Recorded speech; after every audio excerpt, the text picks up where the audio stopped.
지금은 아는 것이 힘이다. 시간입니다.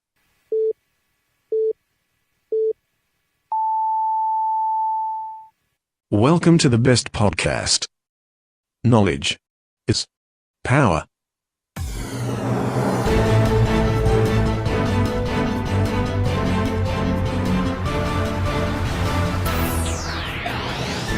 아는 것입니다. 대충 뉴스의 재석고 브리핑을 시작하겠습니다. 축제의 요건, 대전의 진보교육감 후보 단일화.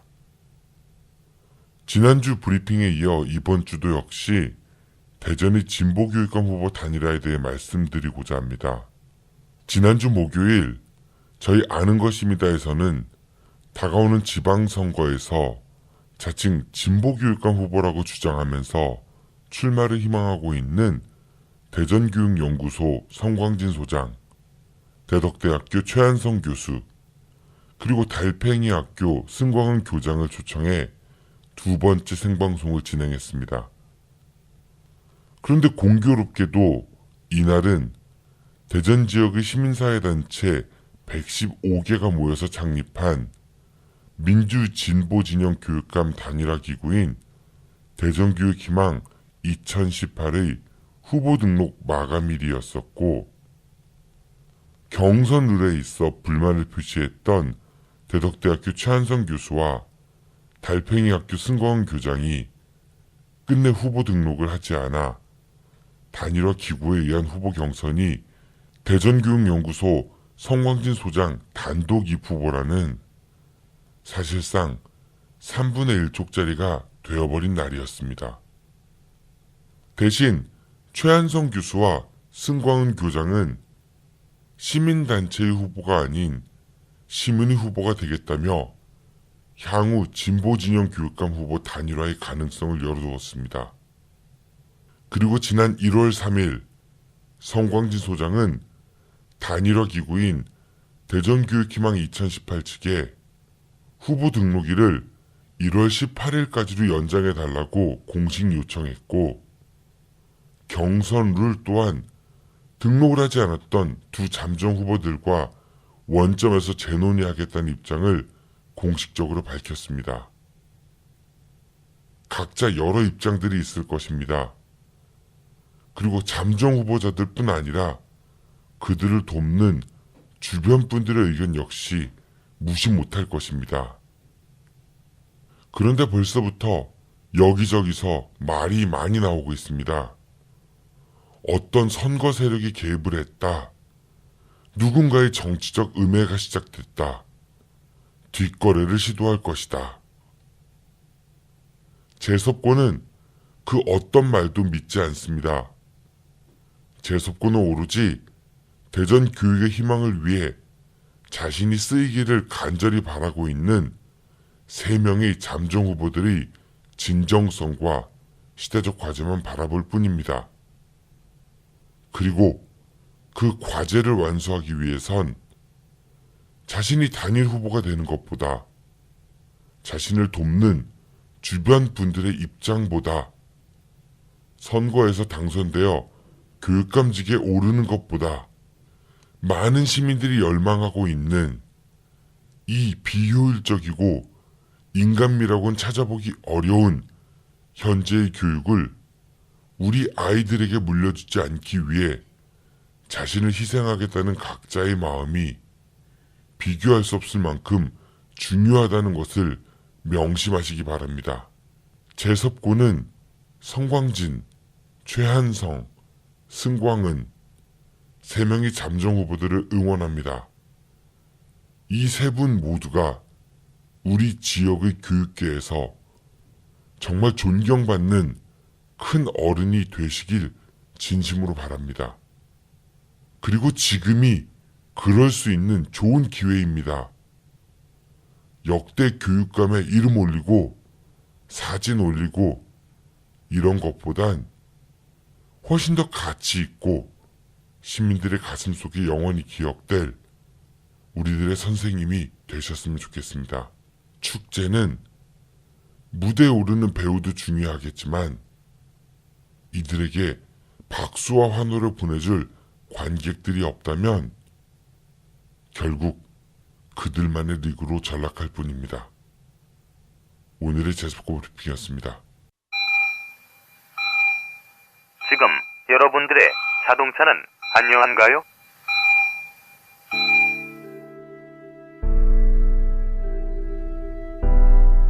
자동차는 편리한 교통수단이기 전에 나와 내 가족의 소중한 생명을 지켜주는 또 하나의 나입니다. 자동차 역시 우리들처럼 정기적인 건강관리가 필요하며 아플 경우 치료와 수술이 필요합니다. 나와 내 가족의 소중한 생명 지킴이 내 차의 모든 것을 이제 낭만카닥터 김사부와 상의하세요. 자동차의 돌담병원 북대전 모터스에 오시면 내 차의 모든 것이 편안합니다. 내 차를 위한 엑스레이, CT, MRI 등 최신 장비와 대한민국 최고의 자동차 엔지니어인 저 낭만카닥터 김사부를 만나실 수 있습니다. 북대전 IC에서 테크노밸리 방향 언덕 위의 하얀 집, 정신병원 아닙니다. 이상 여러분들의 자동차 주치 낭만카닥터 김사부였습니다.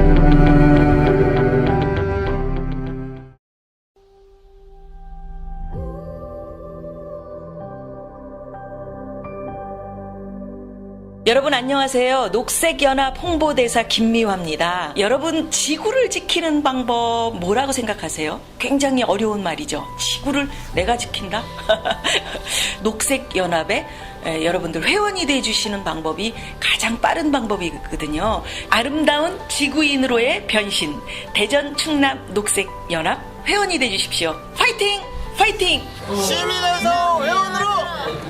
시민에서 회원으로 시민에서 회원으로! 대전엔 갈 곳이 없다는 편견을 날려버리기 위해 준비해보았습니다. 한경수 작가와 임재근 팀장의 띠동갑내기 여행하기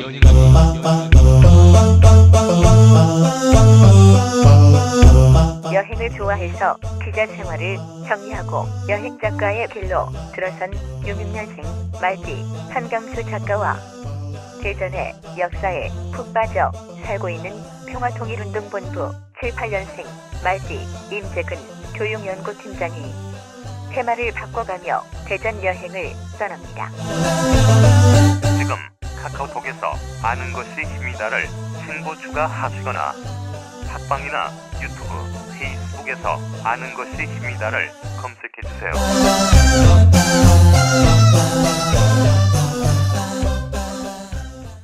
매주 금요일 우리 지역의 주요 소식을 모아 사회의 흐름을 이해해봅니다. 주간 대충뉴스, 오늘도 중도일보 임병환 기자 함께합니다. 기자님 안녕하세요. 네, 안녕하세요. 독감 걸렸다면서요. 아니, 목소리는 좋잖아요? 예, 이제 거의 다 낫는 분위기인가 봐요? 네, 독감 걸린 지 한 이제 4월째 됐거든요. 네. 그래서 지금은 증상이 뭐 콧물이나 재채기나 오열이나 뭐 이런 게 하나도 없어서 거의 뭐 완쾌 단계로 가고 있는 것 같아요. 근데 임병환 기자님은 평소에 몸 관리를 철저하게 하는 그런 분으로 제가 알고 있는데 저처럼 몸을 막 방치하는 사람도 아직 안 걸린 저희 이 녹음 스튜디오에 오시는 패널 분들이 되게 다양하시잖아요. 독감 환자, 눈병 환자, 감기 환자 아주 세트예요. 근데 제가 아직까지는 안 걸리고 있습니다. 이거 뭐 그런 뭐 만난다고 해서 다 걸리는 게 아니고 뭐 어떤 요인이 있어야 되겠죠. 뭐 점액이나 점액. 네. 근데 뭐 다행히 네. 방송실에서는 다들 청결하게 피디님이 다행인 거예요. 네, 그러게요. 여기서 점액 교환을 했다간 큰일 날 것 같고. 거기서 뭐 코 풀고 뭐 이런 네. 분들이 뭐 그랬으면 갈려서 걸리셨겠지만 다들 네. 손도 깨끗하게 닦고 오셨고 뭐 그 이상재 국장 있죠, 인권연대. 그분 같은 경우는 손등으로 문을 여시더라고요. 그분 눈병 걸려가지고 어제 보니까 녹음할 때. 예, 정말로 무사히 좀 지나갔으면 좋겠다는 생각이 들고요. 오늘 우리 녹음 기준으로는 목요일인데요. 방송은 이제 금요일에 나가고 오늘 저녁 때 저희 생방송이 있습니다. 박정현의 머슴일기. 대전 7대 대전광역시 7대 의회를 총 결산 보고를 이제 머슴들한테 들어보는 시간인데 특별히 그 시의회에 또 정기현 의원께서도 출연을 하시기로 했거든요. 처음으로 시도하는 공개 방송 생방송이에요. 네, 이게 몇 분, 그러니까 초대를 사전에 미리 좀 많이 안 해놔가지고 몇 분이 올지 모르겠지만은 그래도 한번 저희도 도전해보려고 합니다. 저도 사실 초대해 주셨는데 저는 그 단상에 오르기보다는 당청객으로 박수 쳐주려고 지금 네. 하고 있습니다. 이 현장에서 제가 어떻게 돌변할지 모르니까 각오하시고요. 예, 엊그제 또그 제발 백과사전도 잘 들었죠. 아유, 감사합니다. 네. 저 이명 기자 첫 출연이라 또 이제 각별하게 들어봤는데. 왜 이렇게 각별해요, 둘이 임남매? 네. 뭐 효성그룹을 다뤘는데 저는 한 가지가 좀 더 아쉽더라고요. 어떤 점이? 효성그룹이 대전과도 좀 밀접한 연결이 있는 게 지금 서대전 시민공원. 네. 그거를 지금 서대전 시민공원이면서도 땅은 상당수가 사유지라서 대전시가 매입을 해야 된다. 뭐 이게 지금 의무가 되어 있어서 지금 예산을 수립해야 된다. 뭐 이런 여론인데 그러한 사유지 서대전 시민공원의 사유지 상당수가 효성그룹의 소유이거든요. 아, 그게 시 땅이 아니었어요? 그러니까 시 소유가 아니고 이제 사유지가 꽤 있다는 얘기인 거네요. 그렇죠. 저 예전에 취재할 때 보면은 그 땅이 원래는 군부대가 있던 부지였죠. 그랬었죠. 부지가 여러 부대가 있었지만 그 땅이 민간인 손에 넘어가는 과정에서 대전시가 이 땅을 말 그대로 민간의 사유지화되는 걸 막기 위해 매각되는 과정에서 그 일부 지역을 공원으로 그냥 지정해버린 거죠. 그래서 이미 국방부에서 군부대에서 민간인 땅으로 바뀌었지만 그 용도는 공원으로 막 묶어놓은 거였어요. 네. 대전시가 좀 어떻게 보면은 그 과정에 또 이거는 좀 어떤 꼭 필요성에 의해서 절차를 좀 건너뛰고 시행을 했던 건데. 근데 그 땅이 말 그대로 대전 피역을 거쳐 지금 효성까지 소유권이 가 있는 상황이고 그 땅을 지금 사달라고 요구하는 게 대전시에 이 땅을 매입하라 그러면 하는 게 지금 효성이죠. 그래서 대전 시민들이 몇백억의 예산을 투입해서 사야 될 땅이 효성인데 사실 그 땅이 제가 예전에 취재할 때도 군부대 땅이 민간이 매각될 때 국방부 출입 기자들한테 아름아름 매각이 됐다가 그게 문제연에서 토해냈다라는 얘기를 전에 들은 적이 있었는데 네. 그 효성 대전 피역 군부대에 물자를 납품하는 기업이 군부대의 땅을 갖는 과정이 과연 정당했을까? 사실 이게 좀 저는 취재에 초점을 맞춰보고 싶었는데 상당한 시간이 지난 터라 이게 취재가 잘 안 되더라고요. 그 서대전 내거리면은 정말 노른자 땅이잖아요. 뭐 지금이야 이제 그 도심이 이제 둔산 쪽으로 많이 이동을 했지만은 그 전까지만 해도 대전에서 가장 노른자 땅이었던 것 같은데 그 군부대가 이제 일반에 매각함에 있어가지고 어떤 특혜가 있는 게 아니냐 이런 의혹을 일단은 한번 좀 품어 보셨던 것 같고 그렇죠. 그렇죠. 근데 그게 좀 확인이 안 되는 사안이었고. 네, 그런 관계, 대전과 효성 관계는 또 그런 관계도 있죠. 네, 우리가 나중에 기회 되면은 한번 이것도 해보자 뭐. 그래요, 네. 자, 그렇다고 하면은 지난 한 주 동안 우리 지역에는 어떤 주요한 소식들이 있었는지요? 네, 먼저 올해 2018년 첫 해를 시작하면서 지역 신문에서 주역이 다뤘던 뉴스를 한번 보면요. 먼저 1월 2일자 신년호를 보니까 올해 지방선거를 앞두고 단체장과 교육감 적합도 여론조사 결과가 있더라고요. 먼저 중도일보가 여론조사 기관인 JB플러스에 여론조사를 의뢰해서 대전, 충남, 세종 2,187명을 대상으로 지난달 26일부터 27일까지 여론조사한 결과가 있는데요. 이 결과를 보면 먼저 대전과 충남 시장과 도지사는 지금 무주공산인 상황에서 민주당의 강세가 드러났고요. 그다음에 교육감에 있어서는 현직 교육감들의 우세가 점쳐진다는 결과가 나왔습니다. 대전 같은 경우는 일단 권선택 시장이 낙마를 해서 지금 이제 공석인 상태인 거고 충남도지사 같은 경우는 안희정 지사가 3선 도전을 이제 안 하겠다고 선언했기 때문에 역시 무주공산인 셈인데 현재 이제 기류로 봐서는 민주당 강세니까 우리 지역에서도 역시 민주당이 강세로 나타냈다 뭐 이런 얘기신 거죠? 네. 제가 좀 구체적으로 설명을 드리는데 퍼센트를 좀 말씀을 안 드리려고요. 뭐라 할까. 이게 여론이 또다시 여론을 만든다고 뭐 이런 부분도 있고 네. 뭐 자세한 거는 뭐 온라인에서 기사를 검색해보면 아실 테니까. 본인이 미는 사람이 별로 이렇게 퍼센트가 높지 않나 보죠?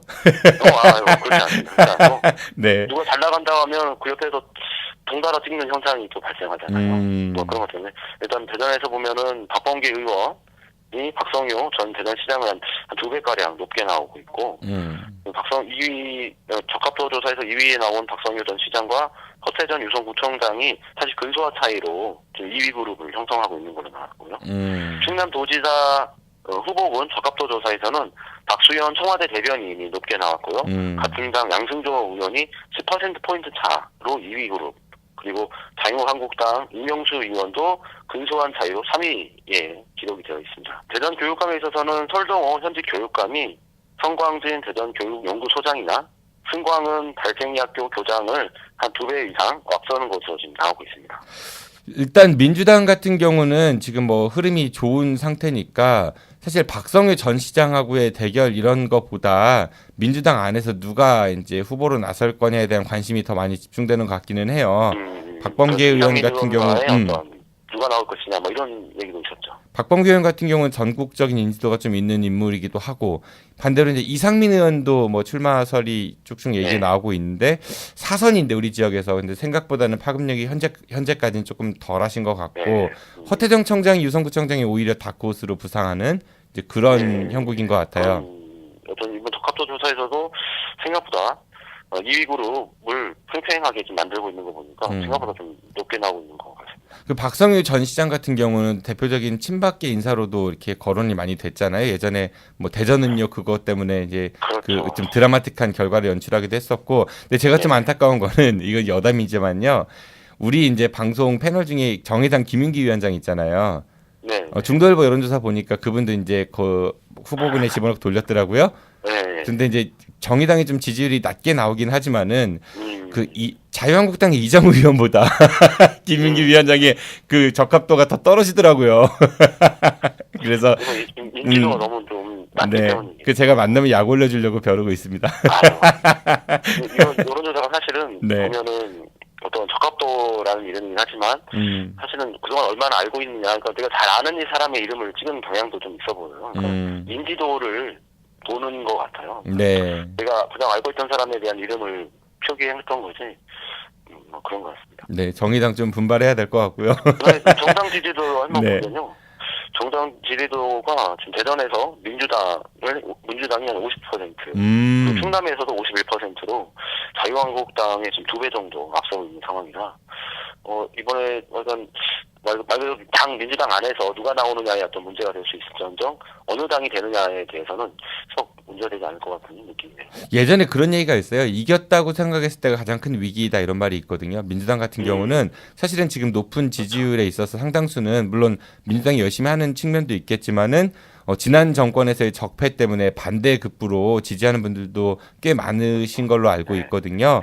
정말 잘해야 될 때인 것 같아요. 지금 너무 이렇게 도취하거나 그러면 오히려 독이 될 수 있으니까 그건 좀 잘 생각하시면 좋을 것 같고. 박범계 의원도 이런 여론조사 결과 때문에 새해 들어서 언론사에 이렇게 인사를 다닐 때 인터뷰를 하면 보면은 무겁게 고민 중이다. 아직 뭐 굉장히 좀 신중한 반응을 보이더라고요. 무겁게 고민 중이에요. 그럼 가볍게 고민하나? 저희 방송에도 한번 좀 초청을 해야 되는데 이분이 워낙 중앙 무대를 많이 다니셔가지고 우리가 이제 몇 번 나오시면 어떠냐고 이렇게 요청을 하니까 거절당했거든요. 그래가지고 중앙 무대에서 많이 다니시잖아요. 그러니까 그래서 나중에 서울에 한번 사회 보러 가셨던 거 나중에 본인 아쉬울 때 안 부르려고 한번 기싸움 좀 해보려고 합니다. 그 이상민 의원께서는 이제 여기 저희 방송에 다녀가셨으니까 박범계 의원님 혹시 방송 들으시면은 나오시기 바랍니다. 반대로 이제 자유한국당 계신 분들은 섭외가 참 어려워요, 방송에서. 저희 오늘 이제 공개 방송하는 것도 바른정당하고 자유한국당 의원님들 몇 분 이제 섭외 요청을 드렸는데 거절당했거든요. 네. 나오시면 좋은데. 대해서 진정성이 좀 더 필요하겠네요. 제가 좀 더 열심히 해야 될 것 같습니다. 그래요, 뭐 선거가 이제 정말로 며칠 안 남은 것 같습니다. 뭐 내년 지방선거에서 이제 올해 지방선거로 바뀌었잖아요. 해가 바뀌었으니까 정말 우리 그 청취자 여러분들 포함해가지고 모든 시민분들이 이번에는 누구 찍으라더라가 아니라 본인 스스로 공부들 많이 하시고 그래서 정말 우리를 위해서 일할 수 있는 사람들을 뽑으셨으면 좋겠어요. 여러분이 가진 한 표는요. 재벌 회장님들도 한 표고요. 그리고 대통령 같이 높은 정치인들도 한 표고요. 또 우리도 한 표입니다. 모두 다 똑같이 갖고 있는 권리이기 때문에 그거를 잘 행사하셔야지만이 우리가 사는 세상에 있어가지고 좀 더 우리를 위해 일할 수 있는 사람을 뽑는데 힘을 주지 않을까 그런 생각이 드네요. 네, 다음 소식 부탁드리겠습니다. 네, 공주에서는 새해가 시작하자마자 올해 년도 예산안을 가지고 시의회와 시청 집행부 사이 힘겨루가 시작했습니다. 공주시가 2018년도 예산안 삭감 의결분에 대해 시의회에 제의를 요구했기 때문인데요. 시의회 심의서 삭감된 옛 공주의료원 개선 예산 67억 원, 공주 역사인물관 건립비 23억 원, 고만하루 여름축제 1억 5천만 원 등 129억 원을 다시 세워달라고 시의회에 요청한 것입니다. 이에 대해 집행부는 예상 삭감으로 시민 공익 추구를 저해할 우려가 있어 제의를 요구했다는 입장이고, 시의회에서는 법과 절차에 의해 심의하고 의결까지 마무리한 사안을 오시덕 시장이 제의를 요청한 것은 시민과 시의회를 무시한 독선적인 행태라며 목소리를 높였습니다. 이 정치하시는 분들 보면은 워딩이 되게 센 것 같아요. 뭐 오만하고 뭐 독선적이고 뭐 독재고 뭐 이런 폭력 이런 얘기들 많이 하시는 것 같은데, 어쨌든 이런 거죠. 시에 그 공주시에서 예산안을 올렸는데 의회에서 129억을 삭감했고, 그 시의회에서는 다시 이거 해달라고 하면서 지금 서로 다툰다는 얘기인 거잖아요. 그렇죠. 지난해 이제 그 공주시가 올린 예산안 중에 129억이 삭감됐다고 하는데, 특히 이 중에서도 5,200만 원이 뭐 이슈가 됐다고 그러나 봐요. 뭐 특정 단체가 시의회 앞에서 집회도 열고 항의 방문도 하고 뭐 몸싸움까지 가는, 뭐 직전까지 가는 그런 험악한 분위기까지 있었다면서요.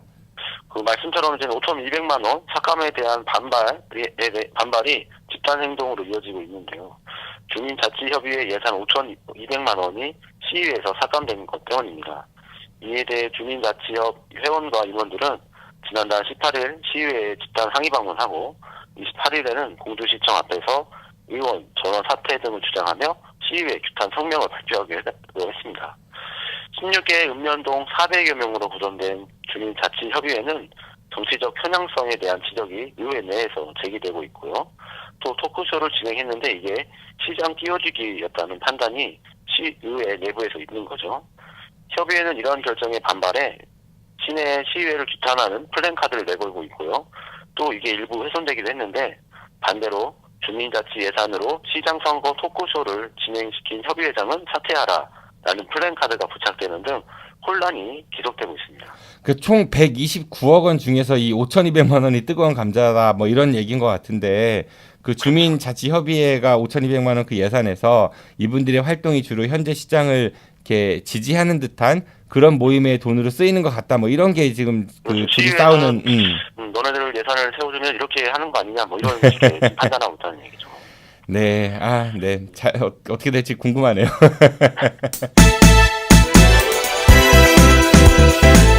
네, 이번 시간은 지나간 사건을 다시 꺼냄으로써, 재소환함으로써 오늘날 우리가 이제 어떤 교훈을 얻을 수 있을까 이걸 생각해보는 시간이죠. 임병환 기자의 해묵은 취재수첩입니다. 오늘은 어떤 그 사건을 취재수첩에서 소환하셨나요? 네, 특수강간 범죄를 저질러 징역 15년형을 받은 30대 남성이 탈옥했다. 듣기만 해도 좀 소름 끼치는 이야기일 텐데요. 이런 사건이 대전에서 실제로 발생했었죠. 2015년 8월 9일이었습니다.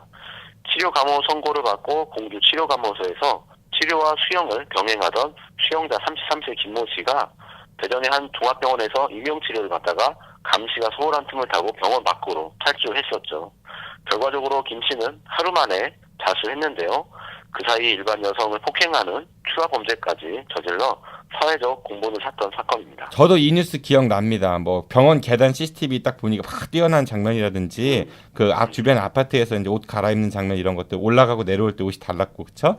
뭐 수배전단 쫙 뿌려지고 이런 것들 기억이 나는데, 이 치료감호소라는 게 뭐 저는 제 인생 영화 중에서 양들의 침묵이라는 영화가 있어요. 거기 렉터 박사 이제 등장하잖아요. 그러니까 감옥이면서도 치료를 할 수 있는 곳으로 이제 정신질환이 있는 그런 재수자들이 그 수용하는 곳인데, 그게 공주 계룡산 가다 보면은 있잖아요.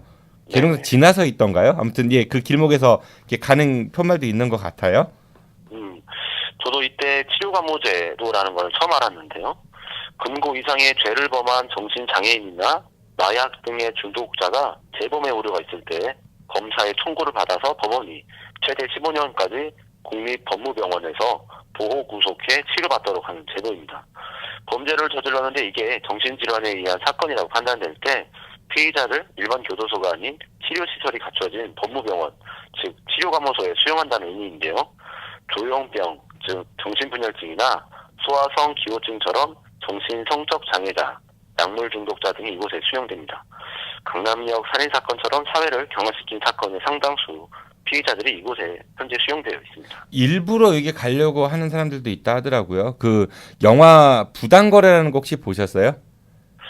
잘 기억이 안 나요. 예, 부당거래라고 해서 그 유아들 연속 살인 사건 하는 범죄자를 이제 잡는 거였는데, 그때 가짜로 이제 범인을 만든다고 처음에 그러면서 야, 너 정신 이상으로 해가지고 빼줄 거야 이런 식으로 꼬신 다음에 그렇게 안 해서 뭐 나중에 자백할게요 뭐 이런 얘기 하다가 결국은 뭐 음모에서 목 졸라 죽고 이런 장면 나오거든요. 우리나라에 지금 치료감호소는 공주 치료감호소가 유일하고요. 네. 한 곳밖에 없는데요. 이 사건이 발생했을 때 저와 이제 임효인 기자가 사건 팀내에 있었거든요. 경찰이 그래서 이제 경찰이 탈주한 김모 씨를 찾는 데 집중하고 있을 때 유사한 사건이 예전에도 있었다는 것을 임효인 기자가 취재해 왔었어요. 오. 중요한 정보원으로부터 이제 신뢰할 만한 정보를 가져온 셈인데 이걸 공주치료감호소는 도쿠멘트로 위반했었습니다. 결국 저희가 이제 이번 사건 이전에도 이미 똑같은 탈주 사건이 있었다라는 걸 보도하고 나서야 치료감호소가 이를 인정했고요. 이제 이를 계기로 이제 한 번 있는 줄 알았더니 알고 보니까 이게 한 번이 아니라 두 번째 탈주 사건이더라 하니까 이제 말 그대로 치료감호제도에 대한 개선 필요성이 제기되는 계기가 됐고요. 범죄를 저지른 정신장애인을 수용하는 시설이지만 전문적인 치료를 위해 내부 병원을 방문할 때 감호하는 인력이 간호조무사였다는 사실이 좀 새롭게 드러났던 거고요. 한 병실에 80여 명이 수용된 과밀시설이라는 게 이 사건으로 전국적인 화제가 됐습니다. 당시에도 문제를 제기했지만 최근 자료에서도 정신건강복지법상 환자 2인 이상 입원실의 경우에는 1인당 4.3제곱미터 이상이어야 되는데 지금도 치료감호소는 1인당 3.4제곱미터만 제공될 수 있다고 합니다. 이게 항상 사후 약방문처럼 되지 않으려면 어떤 사건이 딱 드러났을 때 벌어졌을 때 문제점들이 제기되면 그거를 개선을 해야 된다는 목소리만 내지 말고 실제 개선이 이루어졌는지를 언론이 계속 쭉 추적 관찰을 해줘야 되는데 사실은 묻혀버리잖아요. 며칠 하다가 또 관심이 다른 데로 가고 하다 보면 원위치가 되고 우리 사회에서 그런 악순환을 너무나 많이 봤기 때문에 이번 임병환 기자님의 그 해묵은 취재 수첩을 통해 가지고 이 사건도 다시 한번 좀 재조명되면서 현재 실태가 어떤지 좀 살펴봤으면 좋겠네요. 그 감호소에 안에도 정신과 진료를 할 수 있는 의료인과 시설이 있지만 또 말 그대로 전문적인 치료를 하기에는 좀 부족한가 봐요. 그래서 말 그대로 저희 지역에 있는 대전에 있는 종합병원들을 수용인들이 와서 치료를 받고 다시 감호소로 돌아가고 뭐 이런 걸 계속 반복하고 있거든요.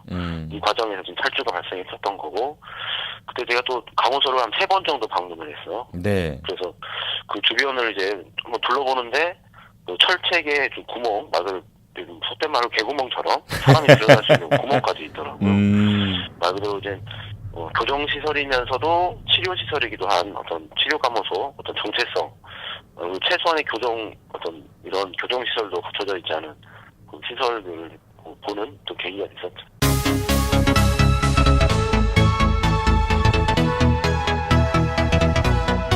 네, 이번 시간에는 한 주간의 주요 뉴스에 달린 댓글을 소개해드리는 시간이죠. 네, 오늘은 이런 뉴스를 하나 골랐습니다. 한겨레에서 2018년 1월 4일에 이제 보도한 내용인데요. 실패는 시행착오가 아니다. 네, 성공신화 벗고 도전 경험을 쌓자 이런 제목의 기사거든요. 최근 들어가지고 이제 실패를 너무 사회적으로 이렇게 나쁜 시선으로 보지 말고 실패를 교훈 삼아서 그리고 실패를 더욱더 독려함으로써 성공으로 가는 그런 밑거름으로 만들자 뭐 이런 이야기들이 많은 것 같아요. 실제로 저도 한 3년 전부터 준비하고 있는 에세이가 하나 있거든요. 실패한 사람들의 이야기라고 가제목인데요. 우리가 서점에 가면 성공한 사람들 이야기는 널렸잖아요. 그래서 이렇게 하면 성공한다, 저렇게 하면 성공한다 이런 그렇죠. 이야기가 많은데 자기의 성공담을 담은 자본적인 책도 있고요. 그런데 그거보다는 사실은 실패한 사람들의 이야기가 더 우리에게 공감이 많이 되고 또 좋은 조언이 되지 않을까 싶어가지고 만나는 다양한 분들의 이야기들을 한번 좀 정리하고 있는 중인데 이런 기사가 나왔어요. 아, 저보다 한 발 앞섰네요. 인터뷰도 많이 또 하셨던 거겠네요.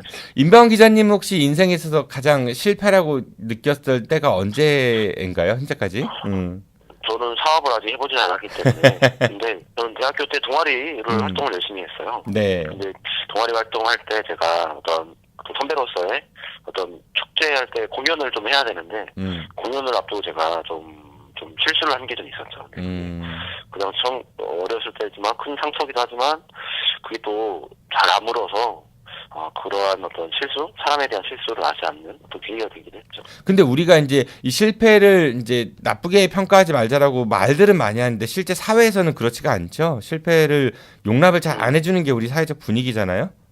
그럴 것 같아요. 그래서 이런 기사들이 좀 현실과 괴리가 있는 것 같아가지고 네티즌들의 댓글을 좀 살펴봤는데 네이버 아이디 WLTJ 땡땡땡땡님은요.